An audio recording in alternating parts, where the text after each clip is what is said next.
Hi, I'm Rhonda. I'm Angie. And we are Adventures in Nomadness. We are behind on our videos because we've been working so hard on our cabin and we want to get you all caught up in everything we've been doing the last few weeks. Whew, it's exhausting. And why are we covered from head to toe? Well, Rhonda especially, the mosquitoes love her. They like me, but not quite as much. So, and I can't find my head net, but they're bad this summer. We try to get our videos out every week, but you know, quality over quantity sometimes. Sometimes.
So we're in downtown Talkeetna on a Monday afternoon, and I cannot relay to you how quiet it is mid-afternoon in the middle of the summer. So it's just really crazy to be here and have there be really no tourists. There's some people walking up and down Main Street.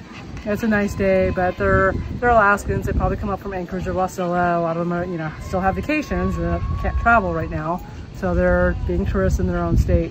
But yeah, it's crazy. On a normal mid-afternoon, it doesn't matter what day of the week, there would be hordes, literally thousands of people all up and down Main Street here, in the shops, in the restaurants. Tons of Princess and Holland America cruise ship passengers here. And the Fairview Inn has been closed due to the pandemic. And the Roadhouse, neither one of them can do any type of social distancing whatsoever. So pretty sad. Both of those businesses really are kind of a lifeblood of the town in their own way, in their own degree. So yeah, Fairview has bands all the time, and a lot of the buildings here, like Nagley's and the Fairview and the Roadhouse, were all built in the early 1900s. You know, for the early railroad and mining trade that was here in Talkeetna. But the best thing about Talkeetna is this amazing view of Denali and the Alaska Range from the end of Main Street. Plus all the outdoor adventure stuff you can do here.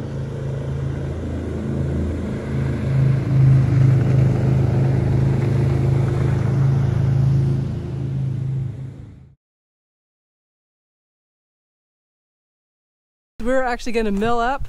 We got a guy coming out, and this big stack of logs behind us. Guy's going to come out with a portable sawmill, and we're going to have that milled up for siding on the outside and walls for the inside. So we're going to hopefully use the birch for that. And then the other project we got going on is electrical. So we're excited about that too. So I always put her on the spot. We are contracting someone to do that because we just don't trust ourselves. And the two things that we worry most about is having electrical go haywire and putting in a stove and having an issue with that. So yeah, so we're gonna hire somebody that's professional. We could probably, it's a pretty simple electrical wiring job for a small cabin, but you know, there's just some things you shouldn't cheap out on, and that was definitely one we didn't want to do on the cheap. So we got electrician coming later on Wednesday, I think. We will be doing all the prep for him, so trying to make his hours as short as possible.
Yay! I've got these really cool LED lights that kind of sit almost flush up here, which is really cool. And we got the metal frame, so yeah, I'm just installing these. It's 4 of them. I'm on number 3. I wanted to talk real fast about our electrical. We did have, as I've stated before, had an electrician come out and install all the wiring and everything. He did suggest that we put a box on the outside. Originally we were going to put one on the inside, and it would have taken up a little room there at the entranceway where we probably want to put our coats and stuff. He said this is a really good idea just because, well, a couple reasons. This is a weatherproof box, and with having this weatherproof box, we can have it on the outside, allows us more room on the inside not having this, and there's room for more circuit breakers in there, but we also have the cord that comes off here, and we've got it on a hook right here, so we can plug the box directly into our generator. So we've got a 2200 Honda, and we can just leave that out here on the porch, plug it in, or if sometime we're here and we get a bigger generator or something, we can have that off a little ways if it's a louder one and still have it plugged in. The nice thing with this too, having it out here, is if we want to install solar, or if someone down the road, if ever sell this, wants to install solar, this is pretty much a lot more set up for adding solar, so that's kind of convenient that way. We added quite a bit more outlets and stuff and lights inside than we were originally planning, but after getting the Escape and having the ability to customize how many outlets and stuff we put in, overkill is never overkill. You think it might be overkill at first, and then you realize, no, I could have used a few more here and there. So we went ahead, and I think we've got 10 outlets installed inside, and we've got a two-way, it's actually really a three-way switch from the bottom of the stairs, another switch on top there so we can turn the upstairs lights on or off from both locations, and then a separate switch for the kitchen area. And so that's about it with our electrical. We're all ready to go. We're kind of excited about having installing walls at some point so we can actually get all the outlets installed and cover plates on and all that, and use it.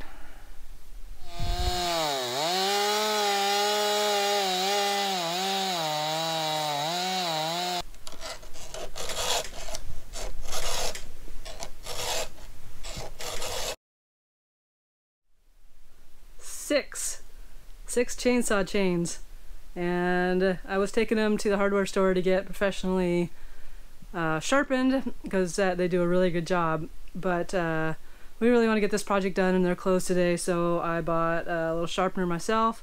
Used it yesterday.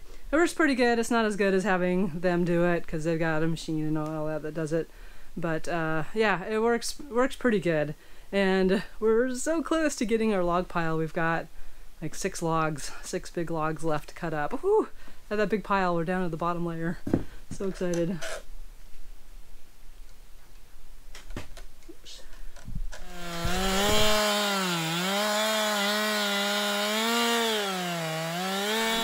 There were 3 types. There's spruce, birch, and cottonwood.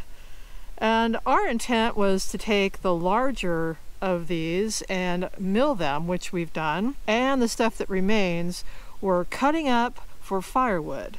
And the first part of that is just cutting it into pieces and getting it out of the way so we can make a woodshed behind us in this area, and then we'll have to split it.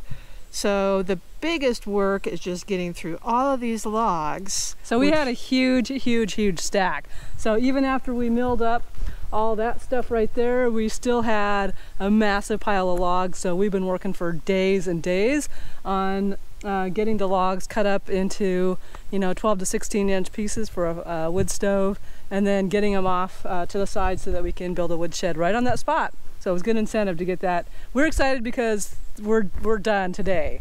We have about, so barring any chainsaw issues, we have about 6 logs left. Yay! So how much time? Well, we had 2 days of milling, and I think we've been working on this pile about 4 days now. This will be the 4th day.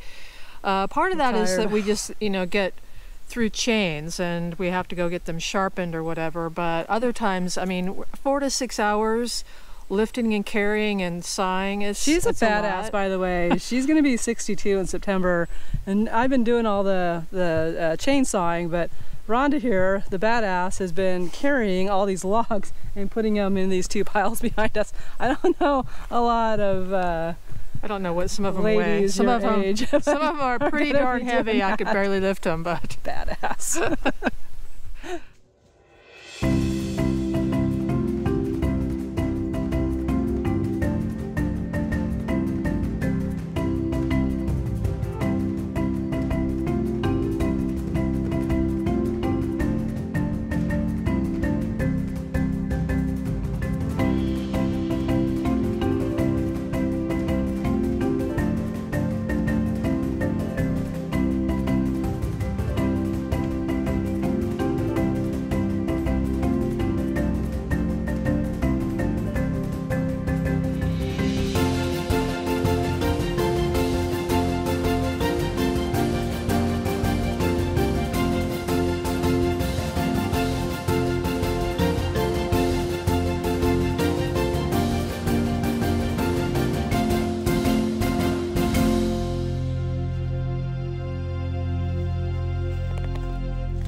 Alright, I'm sawzalling through this 55-gallon drum. We have some water in it because there was fuel in this. And we're going to set it, once both ends are off, we're going to set it into our outhouse hole. The outhouse hole is so massive that we kind of need something in there to shore it up.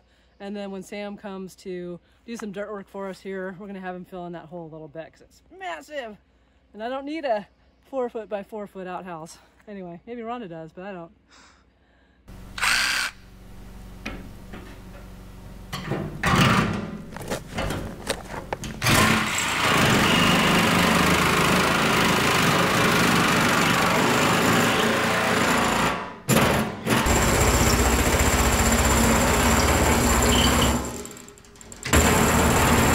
Success!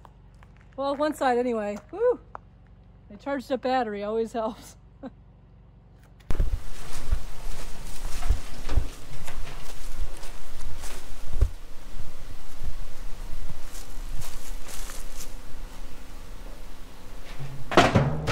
didn't do a very good job. Oh, it fell over. Now I have to go down there. Climb in there again. I will. Wah wah.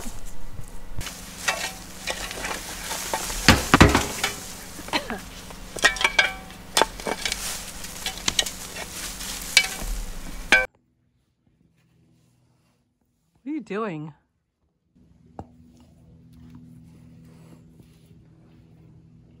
Drinking a beer under the safety of my net.